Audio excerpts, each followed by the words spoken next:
وهدى ورحمة للمؤمنين. اعوذ باللہ من الشیطان الرجیم، بسم اللہ الرحمن الرحیم۔ آیت نمبر 23 آج پڑھتے ہیں ہم۔ الم تر الی الذین، کیا نہیں دیکھا تم نے ان لوگوں کی طرف؟ یہ جو سوالیہ اللہ تعالیٰ کا انداز ہے، اس طرح کی آیات کافی ساری قرآن پاک میں آپ دیکھیں گے۔ اللہ تعالیٰ بات ایسے شروع کرتے ہیں، کیا تم نے دیکھا نہیں؟ الی الذین، ان لوگوں کی طرف، اوتوا نصیبا من الکتابی، جو دیے گئے ایک حصہ کتاب میں سے۔ یہاں پر کتاب سے مراد لوح محفوظ میں موجود کتاب ہے، الکتاب، جو اللہ کے پاس محفوظ ہے۔ اس الکتاب کے کچھ حصے بنی اسرائیل کو دیے گئے، جو تورات کی شکل میں، زبور، انجیل اور حضرت ابراہیم کے کچھ صحیفے، یہ وہ الکتاب کے، اصل کتاب کے کچھ حصے تھے جو ان کو دیے گئے۔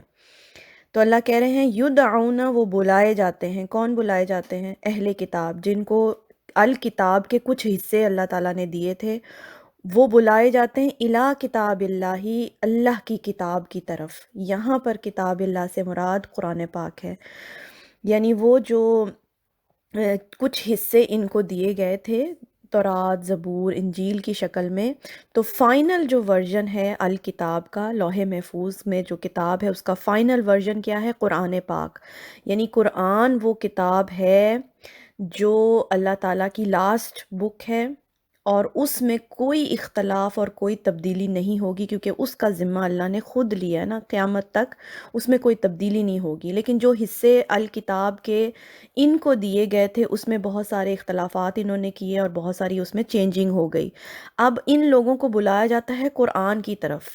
قرآن یعنی کہ فرقان، فرقان کی طرف بلایا جاتا ہے، کیونکہ قرآن وہ فائنل اللہ تعالیٰ کی ریولیشن ہے جس سے پتہ چلے گا کہ ان کی کتابوں میں کون سی چیزیں صحیح ہیں، کون سی چیزیں چینج کر دی گئی ہیں۔ یعنی قرآن وہ کرائٹیریا ہے جس پر رکھ کر ہم ان کی کتابوں کو جج کریں گے کہ یہاں پر کون کون سی چینجنگ کر دی گئی تھی۔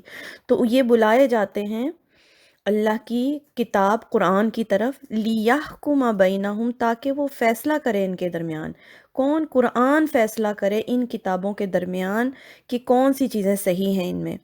ثُمَّ يَتَوَلَّى، پھر منہ موڑ جاتا ہے، فریقم، ایک گروہ، منہم، ان میں سے۔ تو ایک گروہ کی بات ہوئی، یعنی اہل کتاب میں سے بھی جب ان کو قرآن کی طرف بلایا جاتا ہے تو اللہ تعالیٰ نے یہ نہیں کیا کہ سب کے سب ہی جو ہیں انہوں نے منہ موڑ لیا، نہیں۔ بہت سے آپ کو پتہ ہے یہودیوں میں سے بھی لوگ مسلمان ہوتے رہے نبی صلی اللہ علیہ وسلم کے زمانے میں بھی، اور اب بھی جو یہودی ہیں، جو عیسائی ہیں، مسلمان ہوتے ہیں، کنورٹ ہوتے ہیں نا۔ تو اللہ تعالیٰ سب کو نہیں کہہ رہا ہے، ایک گروہ کو کہہ رہے ہیں کہ ایک گروہ ان میں سے کیا کرتا تھا؟ منہ موڑ جاتا تھا۔ وَهُم موردون، اور وہ اعراض کرنے والے تھے، یعنی کچھ ہی لوگ ان میں سے ایسے تھے جو منہ موڑ جاتے تھے۔ اب اس آیت کو اس کا جو شان نزول ہے، اس آیت کا ایک شان نزول بیان کیا جاتا ہے کہ یہ آیت کب نازل ہوئی۔ اس کے شان نزول میں ایک واقعہ بیان کیا جاتا ہے کہ مدینہ میں رہنے والے جو یہود تھے، مہاجرین تھے، انصار تھے اور یہود تھے۔ تو یہود جو تھے ان کے درمیان ایک مسئلہ ہوا، ان کی کمیونٹی کے اندر شادی شدہ دو لوگوں نے زنا کیا۔ تو یہ یہودی اپنا یہ مسئلہ لے کے نبی صلی اللہ علیہ وسلم کے پاس آئے فیصلہ کروانے کے لیے۔ نبی صلی اللہ علیہ وسلم کو چونکہ معلوم تھا کہ تورات کے اندر بھی زنا کی سزا سنگساری ہے، تو نبی صلی اللہ علیہ وسلم نے اس لیے ان کے درمیان فیصلہ کر دیا کہ شادی شدہ کی نے اگر زنا کیا ہے تو ان کو سنگسار کر دیا جائے۔ اب یہ فیصلہ ماننا ان کے لیے مشکل ہو گیا، کیونکہ ان کی جو اصل کتاب تھی وہ ان کے علماء پڑھا کرتے تھے، علماء جو پڑھ کے سناتے تھے، عوام الناس کے پاس تو علم ہی نہیں ہوتا تھا۔ اب یہ چیز کہ تورات میں یہ لکھا ہوا ہے کہ زنا کی سزا سنگساری ہے، یہ چیز ان لوگوں کے لیے ہضم کرنا مشکل ہو گئی۔ انہوں نے کہا کہ ہمارے جو عالم ہیں نا ان کو بلایا جائے تاکہ وہ تورات پڑھیں۔ عام لوگ تو پڑھ بھی نہیں سکتے تھے تورات، تو ان کا جو ایک عالم ہے کہا جاتا ہے اس کو بلایا گیا، اور نبی صلی اللہ علیہ وسلم نے اپنے سامنے پڑھوائی تورات کہ وہ چیپٹر پڑھو جس میں زنا کی سزا بیان کی گئی ہے۔ تورات اس نے پڑھنی شروع کی، اور عین اس جگہ جو وہ آیت تھی نا کہ جہاں پر زنا کی سزا بتائی گئی، اس نے اس کے اوپر اپنا ہاتھ رکھ لیا اور اس آیت کو سکپ کر کے آگے سے پڑھنا شروع کر دیا کہ یہ ایسے ہی کیا کرتے تھے ان کے علماء، لوگوں کی مرضی کا دین ان کو بتا دیتے تھے۔ تو وہاں پر موجود تھے عبداللہ ابن سلام، وہ یہودی سے مسلمان کنورٹ ہوئے ہوئے تھے، تو وہ پہچان گئے فوراً. انہوں نے کہا یا رسول اللہ ایک آیت جو ہے وہ سکپ کر دی ہے انہوں نے نا. تو پھر ان کا ہاتھ ہٹایا گیا اور عبداللہ بن سلام نے جو ہے نا وہ آیت پڑھی کہ جو شادی شدہ زنا کی سزا ہے وہ سنگساری ہے. تو پھر ان کو سنگسار کرنے کی سزا سنا دی نبی صلی اللہ علیہ وسلم نے. تو اب لوگوں نے بھی پڑھ لیا وہ آیت کو، لیکن کچھ لوگ تو اس میں سے جو تھے وہ مان گئے اس چیز کو، لیکن زیادہ تر جو یہودی لوگ تھے وہ اس چیز کو ایکسیپٹ نہیں کر سکے، منہ موڑ کے چلے گئے. یعنی ناراض ہوئے کہ یہ کیوں سزا ہمیں جو ہے نا سنائی گئی، حالانکہ لکھی ہوئی تھی ان کی تورات میں بھی. آپ کو معلوم ہے کہ پہلی کتابوں میں بھی جو احکامات ہیں وہ تو تقریباً سارے سیم ہی ہیں.